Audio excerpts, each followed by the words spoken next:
Welcome back. It is Monday, January the 25th, and this is what we covered today. So for review, I asked the class, I think it was 3 questions. The first question, John, he specializes in leasing commercial buildings. So leasing is the same thing as like renting. So if you rent a house, people when they want to rent a building like for their company, it's called a lease. So John specializes in leasing commercial buildings to manufacturing companies. In which type of resource does he specialize? So those buildings would be an example of a capital resource. The second question, Jewel Manufacturing Company changed its production line to include less workers and increased production time. Which economic question does this address? So this is the material where we were talking about what, how, and for whom. So out of those 3, this company is changing the way that it's producing something to save less time and include less workers. So this will be answering the question of how. How are we going to produce this product? And the last question for review, each year more than 500,000 people watch the Soccer World Cup sponsored by Adidas. What is being marketed by Adidas? So when you watch an Adidas commercial, what is Adidas trying to sell you? What are they marketing? What are they advertising? That would be A, goods, because they sell athletic apparel, athletic equipment. And new material for today. Remember last week we left off when we were discussing the types of economic systems. Remember, every country in the world has a different way that they manage their resources, and those are called economic systems. And you have a spectrum just like you see on the slide. So remember, you have that very controlling perspective where the government controls all of the resources, all of the money. And then you have a pure market, which is where just supply and demand control, what is produced, and who runs everything, who controls the money. It's the people. So you've got very controlling all the way to complete freedom. Friday, we talked about command and market. Remember, command, communism, very controlling. Dictatorship, the government controls the resources. Countries like North Korea. And then you have market or capitalism, which is based on democratic principles that give the people control. So we vote. We can run our own businesses. We can buy our own land and build on it. Okay, there's unlimited growth potential in the United States as far as money. You can be a trillionaire if you're successful. So countries like the United States, Canada, countries in the European Union. Now, new material for today. We're going to talk about 2 other main types of economic systems. The first one we're going to talk about today is called socialism. This is a mixture between a market economy and I don't want to say command, market and command, because the government controls half the resources. So you guys know when the government owns anything, the quality when it comes to the people is not going to be as high as if we were using or buying a product from a company. So you can imagine lunch at school. The quality of our lunch at school is free for all students, but the quality is terrible. We're not starving to death, but the quality is just not good. And it's not as nutritious as if we bought our groceries from the farmer's market or even a grocery store. So just like if you're receiving Medicare and Medicaid, those are both government health care. your service for healthcare is not as good as if you were paying for insurance. So that's kind of what we're talking about here. So the government controls half of the resources, and then you can also own your own business, buy property, build a house. So you also have control of some of the resources as well. And then traditionalism. Traditionalism, the resources are controlled by the family. They just continue to do the same things that they've always done throughout history. They don't change really much. The men take care of the hunting, the fishing, the gathering, providing for the family, the head of the households. And then the women take care of the children, take care of the house, the cleaning. The women take a subservient role. Okay. Decisions are based on just traditions, their religions. What's always been done throughout history will continue to do. Some countries some countries in Africa, Asia, Latin America, and the Middle East. And then at the bottom, you've got a mixture. Just remember that most countries in the world are now a mixture of all of these economic systems. That's where socialism came from, is a mixture between capitalism and communism. So just know that most countries are along that spectrum somewhere. Very few countries are in the extreme, most one way or the other. North Korea is probably the most extreme as far as communism. And then the United States is probably the most free. Yeah, maybe Japan. I've got 2 videos to show you. The first one is just describing the differences between socialism and capitalism. So just imagine that you were in school and your classes were set up like this with your grades. I would not be very happy.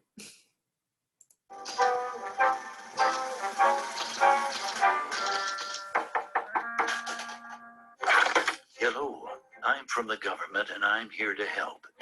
Well, I am the government and I'm really busy now. You have no idea how hard it is to be president. I always like to say, politics is not a bad profession. If you succeed, there are many rewards. If you disgrace yourself, you can always write a book. So, what you doing here? I'm redistributing the wealth. I learned in school spreading the wealth is good for everyone. Well, I learned from real life that it's not. What about the guy you're taking money from? Okay, so it's good for 75% of the people. Isn't taking money from one person to make 3 others happy a good thing? No, it's a very bad thing. In fact, there's a word for it. It's called theft. But it will better the lives of 3/4 of the people. Actually, it will make life worse for 100% of the people. And we call that socialism. I can't stand how all you conservatives say socialism, like it's a dirty word. That's funny. I feel the same way about how you liberals use the word capitalism. How about giving me 5 minutes? Let me tell you a story. Jelly bean? No thanks. I'm good. Well, they're mine and I'm happy to share some. That's all right, Ron. As I see it, I'm already entitled to at least half of them. That's a good one. Not long ago, there was a college professor in Texas, and he... Oh, can you make it Southern Methodist? So just to let you guys know, these are like presidents, vice presidents, congressmen, like that's George Bush Jr. I'm going to have me a presidential library there one day. Sure. Yeah, right. That's Bill Clinton. I'm president, I'm going to have the biggest presidential library in history. Yeah, because That's Sarah Palin. yours is going to be the only one with an adults only section. Oh gosh, I just cracked myself up. So the professor was Oh, the teacher, that's Ronald Reagan. teaching one day when one of his students came up with what he thought was a brilliant idea. Professor, on behalf of the entire class, I would like to go on record and say that socialism works. It gets rid of the upper and lower class. No one is rich and no one is poor. We would all work hard and we would share everything. Oh, man. Yeah, go us. Sounds wonderful. We'll be able to have private jets, right? I don't think it'll work very well. I feel what you're both saying, and I love you for it. You are both very intelligent women. You pig. Ow! Dark hair, that's Pelosi, and then this is his wife, Hillary Clinton. It wasn't me. Socialism, huh? All right, let's do a little experiment. All grades will be average for the next test. Did you hear that? So you take a test in class, and all the way from the 96s to the 5s, they're going to be averaged, and the whole class is going to get that grade. And everyone will receive the same grade. Oh, that sounds good. I mean, the best students will still have pretty good grades, and now nobody will feel like a failure. Read my lips. No one will be a failure. Right, son? You got it, Pop. This is great news. I better text my buddy Carl. Red Rover, Red Rover. No need to send those answers over. Yeah, you probably would have got caught anyway. I wish I had that on tape. So the time came to put the experiment to the test. It didn't seem like much changed. Maybe one or two had doubts. It's a very good question. Very direct, and I'm not gonna answer it. Here, I smoked it, but I never inhaled. I know. You're not a criminal, right? I have inhaled and exhaled everything. Well, class, the results are in. Everyone got a B. What? All right, go us! See, not bad the first time. Some people were very excited, but some of the ones that studied really hard, like the straight A students, they were not happy. Bill, this is all your fault. I demand a recount. Hey, this is perfect. My average just went up. No child left behind, right? What are you discussing? The students who had studied hard were upset, while the students who had studied very little were happy. But when the next test rolled around, the students who had studied little studied even less. And the ones who had studied hard decided, since they couldn't make an A, they wanted a free ride. So they also studied less. The second test average was a D. No one was happy. When the third test rolled around, the average grade was an F. I like the color red because it's a fire, and I always see myself as being on fire. The scores never increased as bickering, blame, name-calling all resulted in hard feelings. And no one would study for anyone else. To their great surprise, all students failed. If you think I have worked all these years to let Herb ride on my I coattails, did and not you, cause you, this. are This you is kidding not me? my I fault. can't make a B on my own. You see, class, socialism doesn't lift the bottom up. It tears everyone else down. That was a stupid idea. I could have told you that on tape. Wait, I think I did. Who came up with this idea anyway? I'll tell you who came up with it. The new kid. Oh, let's get him. Let me be clear. Never mind. So, what did you think, Chief? Interesting story, but I don't see it the same way. Well, just remember, government's first duty is to protect the people, not run their lives or steal their ambition and dreams.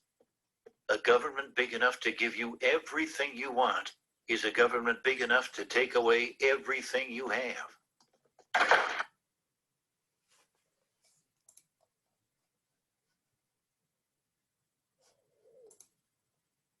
I don't want this to play.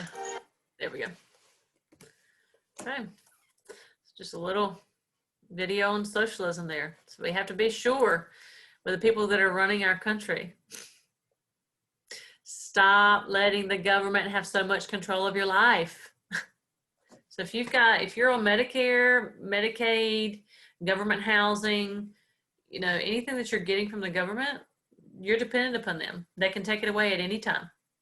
And I don't know about you guys, but I don't want to live in a house where I would have to move out and, not have any warning. So just be careful there. Second video is going to be on traditionalism. This one's good too. Remember, with traditionalism, decisions are based on traditions, family, religion.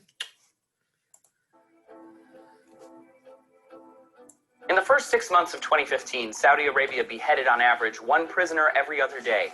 The country has one of the Beheaded. Chop heads off. highest execution rates in the world, and is still the only one still regularly performing public beheadings. This practice has been widely condemned and is considered a severe violation of human rights. So why is Saudi Arabia executing so many people?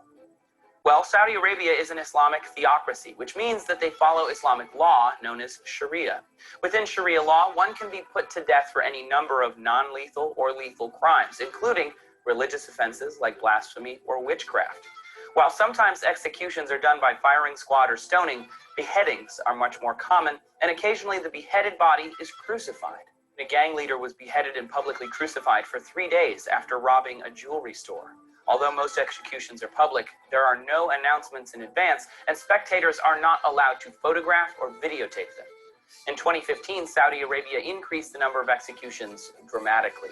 Some have attributed this to instability in the region to show that they are not afraid of doling out capital punishment. According to Sharia law found in the Quran, there are 3 major criminal categories for which capital punishment can be imposed. The first is based on specific crimes and punishments found in the Quran called hudud, and considered crimes against God. This includes adultery, converting to another religion, and homosexual behavior. Murder is not included in this category and is instead seen as a personal dispute. Crimes like those fall into qisas category, meaning retaliatory, any eye for an eye type crime. Any bodily injury or attack is included in this category, and since the crime is considered a dispute in Saudi Arabia, it is possible for a murderer to pay blood money to a victim's family to avoid prosecution.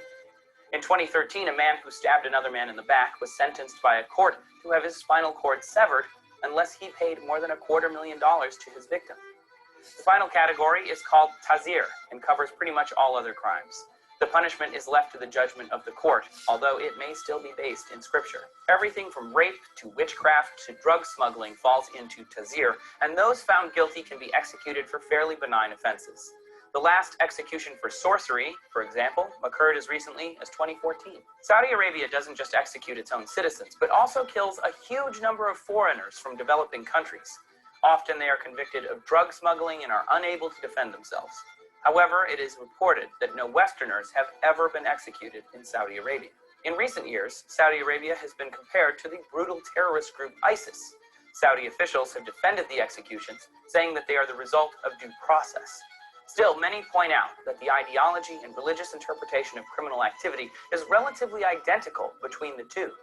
Unfortunately, Saudi Arabia's massive level of global influence makes it difficult for the international community to force them to stop. To learn more about how Saudi Arabia... Okay, so traditional, they're continuing to do things the way they've always done them based on their religion. And that was what we covered for today. Be sure you go into Canvas. Let me show you this. And do your quiz. You have a quiz today. So principles of business, your homepage. Oh, this is new right here. I'm going to start posting the actual lectures right here, but I'll show you guys that in class tomorrow. But today's assignment, just click here and you'll actually take this 5-question quiz, show your work. If you do not show your work, the answers will be incorrect. And then do your exit ticket for today. Okay, I'll see you guys tomorrow.